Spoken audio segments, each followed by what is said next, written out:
Hello friends, இன்றைக்கி cabbage வச்சு நம்ம சூப்பரான ஒரு ரெசிபி பண்ண போகிறோம். நிறைய பேருக்கு இந்த கேபேஜ் பிடிக்காது, ஒரு மாதிரி ஸ்மெல் வரும்னு சொல்லிட்டு சாப்பிட மாட்டாங்க. ஆனால் அப்படி சாப்பிடாதவங்களையும் நம்ம சாப்பிட வைக்கிற மாதிரி ஒரு சூப்பரான டிஷ்ஷாக இதை கன்வெர்ட் பண்ண போகிறோம். கேபேஜை நல்லா வாஷ் பண்ணிவிட்டு இந்த மாதிரி பொடி பொடியாக கட் பண்ணி எடுத்துக்கோங்க. கேபேஜ் நல்ல ஒரு அருமையான வெஜிடபிளுங்க. இதை நம்ம மிஸ் பண்ணாமல் ஃபுட்டில் சேர்த்துக்கணும்.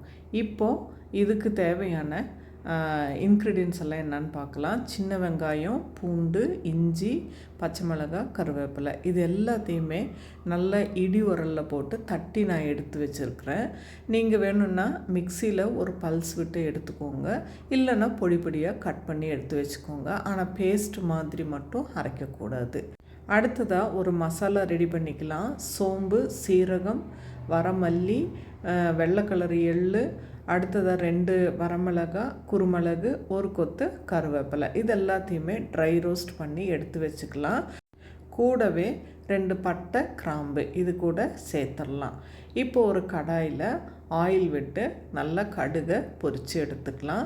நல்லா கடுகு வெடித்து வந்ததும் நம்ம இந்த தட்டி வச்சுருக்குறோம் இல்லைங்களா, இந்த இன்க்ரீடியன்ட்ஸ் எல்லாத்தையுமே இதில் சேர்த்து நல்லா ஃப்ரை பண்ணிக்கலாம்.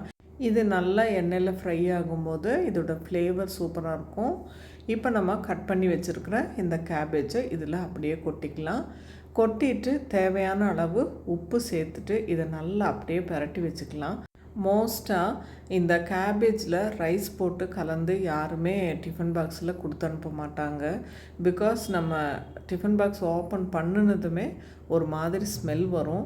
ஸோ அதனால் இந்த மெத்தடில் நீங்கள் செஞ்சீங்கன்னா அந்த மாதிரி ஸ்மெல் எதுவும் வராது. இப்போ நம்ம ட்ரை ரோஸ்ட் பண்ணி வச்சுருக்கிற அந்த மசாலாவை நல்லா மிக்சியில் பொடி பண்ணிவிட்டு இந்த கேபேஜ் கூட கலந்துக்கலாம். இது கூட நீங்கள் சாப்பாடு மிக்ஸ் பண்ணிவிட்டு கொஞ்சமாக நெய் விட்டு டிஃபன் பாக்ஸில் லஞ்சுக்கு கொடுத்து அனுப்புனீங்கன்னா இந்த மாதிரி எந்த ஸ்மெல்லும் வராது. சூப்பராக இருக்கும். கிட்ஸ் எல்லாருமே நல்லா விரும்பி சாப்பிடுவாங்க. கட்டி தயிர், நிறைய வெங்காயம், கருவேப்பிலை எல்லாம் போட்டு தாளிச்சிருக்கிறேன். இது கூட இந்த கேபேஜ் பொரியல், இந்த காம்பினேஷன் சூப்பராக இருக்குங்க. நீங்களும் வீட்டில் ட்ரை பண்ணி பாருங்கள். அடுத்ததாக இன்னொரு பாக்ஸில் சாப்பாடு எடுத்துக்கலாம். கொஞ்சம் கூட நிறையாவே வச்சுக்கலாம், ஏன்னா நல்லா சாப்பிடுவாங்க. கூடவே ஒரு பாயில்டு எக்கு, இதெல்லாமே இன்றைக்கி லஞ்சுக்காக நான் ப்ரிப்பேர் பண்ணினேன். இதெல்லாம் ப்ரிப்பேர் பண்ணிவிட்டு அப்பளம் இல்லைன்னா எப்படிங்க? ஸோ 2 அப்பளத்தை பொடி பண்ணி இந்த டப்பாவில் போட்டு கொடுத்து அனுப்பிட்டோம்னா நல்லா சாப்பிட்டு வந்துடுவாங்க. நீங்களும் வீட்டில் இந்த ரெசிபியை ட்ரை பண்ணுங்கள்.